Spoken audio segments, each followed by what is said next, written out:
The full recap. This is the final video. And what I'm going to do now is just quickly run through all 17 sections and give you some recommended reading, which you'll also see in the written program. Okay, so section 1 was understanding the cash flow quadrant. Remember this? Left side, employed, self-employed, is exchanging your time for money. The right side, businesses and investments, is having money work for you. Now, something I haven't talked about, but is you'll see in the written program, is there's only 2 ways to earn money: people at work, money at work. Now, assuming that you go to work, it makes complete sense to engage both sides. That's where the real wealth is. It's taking a part of this and creating this. Okay, that's section 1, the cash flow quadrant. Section 2, the 4 essential money skills. First one is value it. This can turn into millions, even billions, given long enough and given the right plan. Manage it, save it, invest it. Okay, those are the 4 money skills. 3, why you should focus on building pipelines. Pipelines on this side, which flow money to you, whether you work or not. Okay, beautiful metaphor. 4, which goes hand in hand with this, is how to plant and grow money trees, which is build assets or put assets in place that have the opportunity to grow again on this side of the quadrant. Another lovely metaphor. Pipelines and money trees. They're a very nice way to remember and very easy to understand. Section 5, the magic money multiplier, compounding. Now, we talked about how one of these a day over a few decades can turn itself into millions, or your kids earn £20 a week, put away, reasonable return, 12% can turn itself into $1 million. So if they worked on McDonald's chip counter for their entire working life, 40 years, they could retire a millionaire. It's not about earning loads, it's about having the right plan and consistently doing it with good habits. So compounding is very, very powerful. It's a wealth magnifier. Section 6 is the other wealth magnifier, the power of leverage. It's magnifying or multiplying the output from a smaller input. Typical way is through investment property, where you're using somebody else's money, the bank's money, to make you more money. Okay, 2 very, very powerful principles there, 2 very powerful tools, compounding and leverage.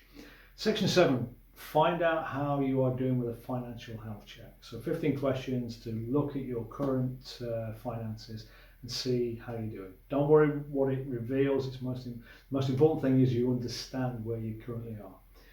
Section 8, the 3 cornerstones of intelligent financial planning.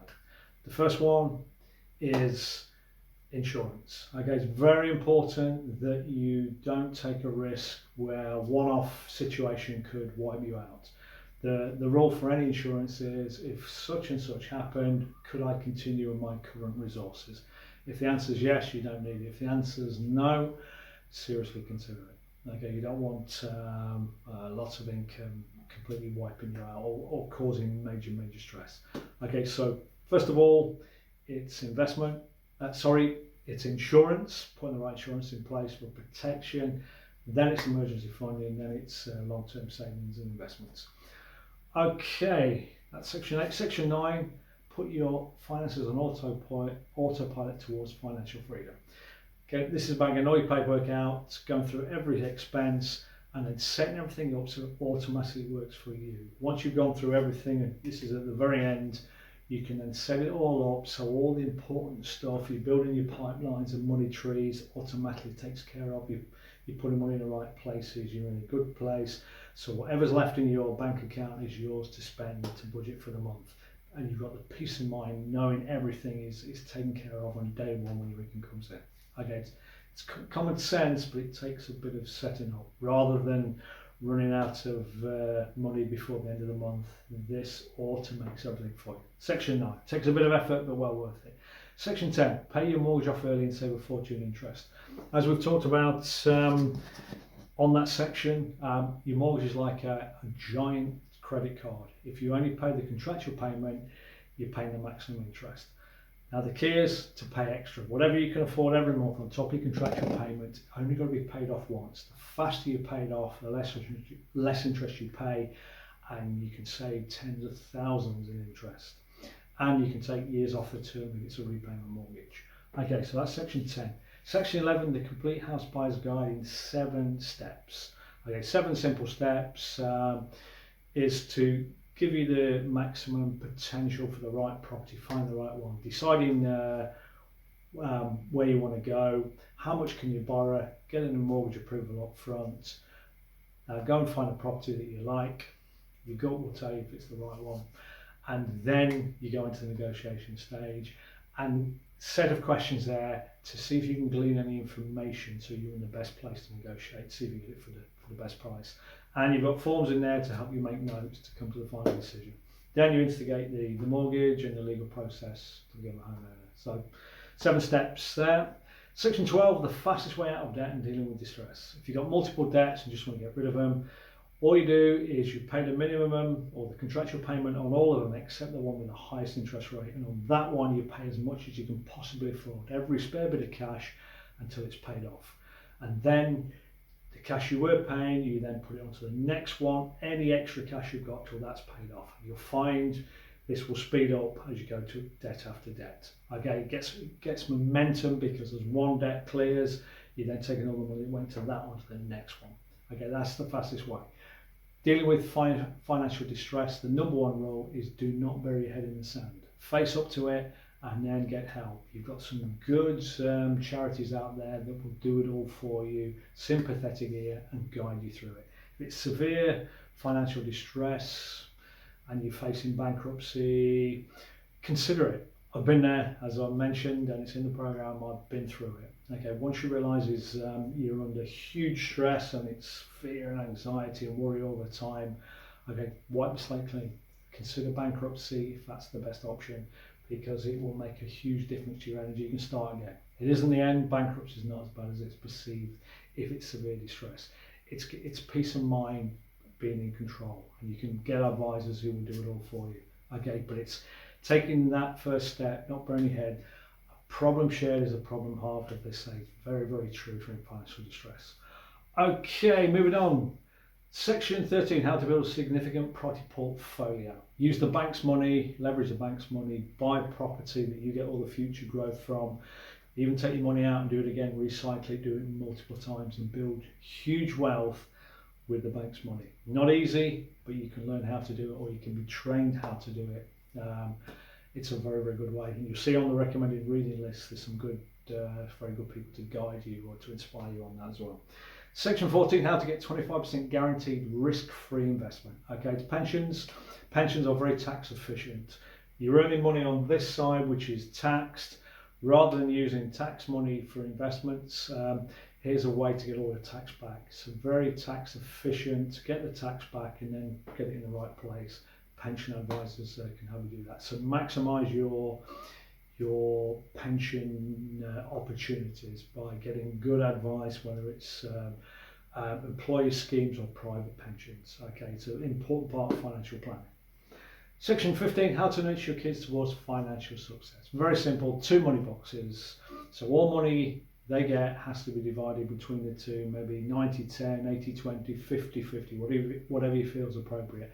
Just to ingrain the habit from a young age that will make them rich. So when they go out to the workplace, though, it's so ingrained they automatically do it rather than spend everything and then save what's left, which is generally nothing because of bad habits. Okay, if we'd have all had that had it ingrained in us when we were younger, who knows what we would have created.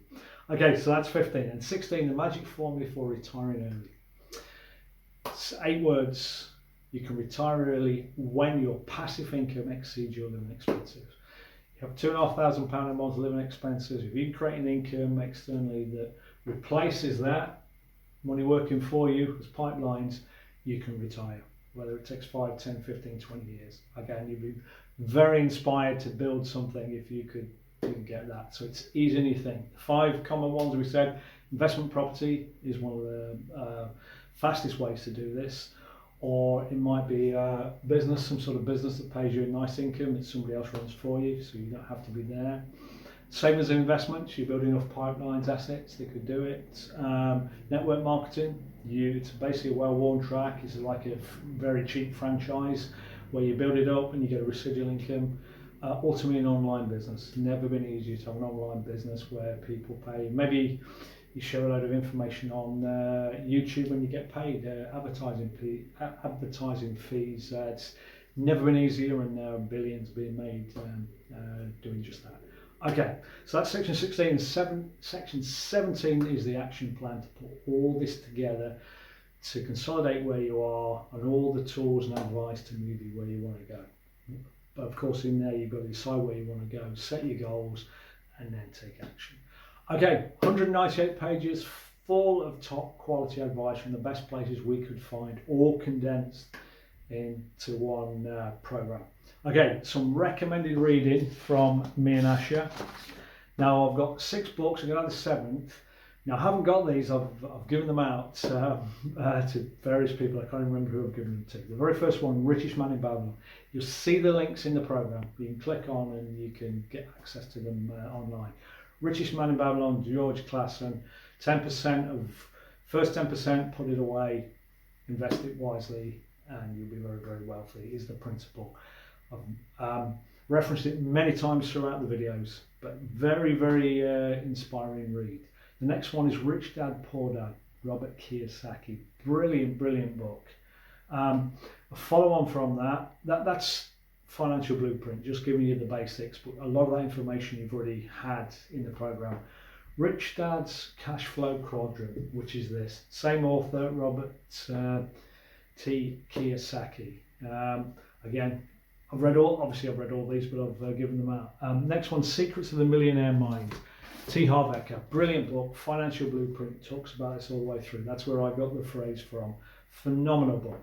Again, that's one I still have that I haven't lent out at the moment.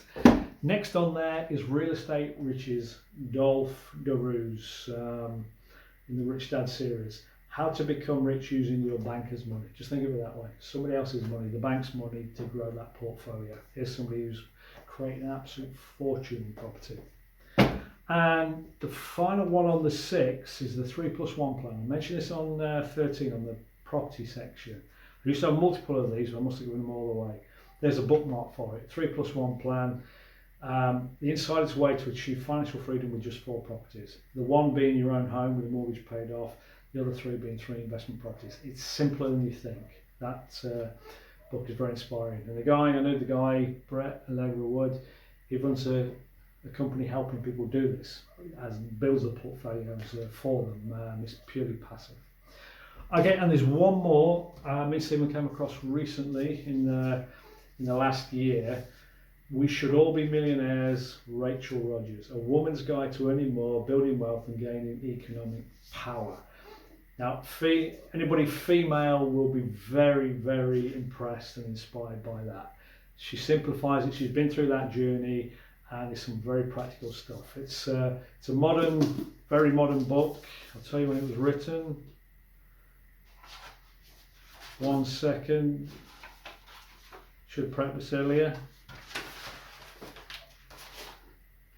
Any second now. 2021. Now we're in early July 2022. So last year, okay, but a wonderful book. Rachel Rodgers, We Should All Be Millionaires. That will raise your financial blueprints, expectations, okay, and full of brilliant inspiration. Okay, that's it. 17 sections, 198 pages. All those books, we've taken information, me and Asha, over the years, put it all into and condensed it into one program. So it's not ours, it's universal information that we've condensed to help you. So on behalf of myself and Asha, we sincerely hope you've got a lot of inspiration and value from this, and we wish you the very best for your financial future, and thank you for watching.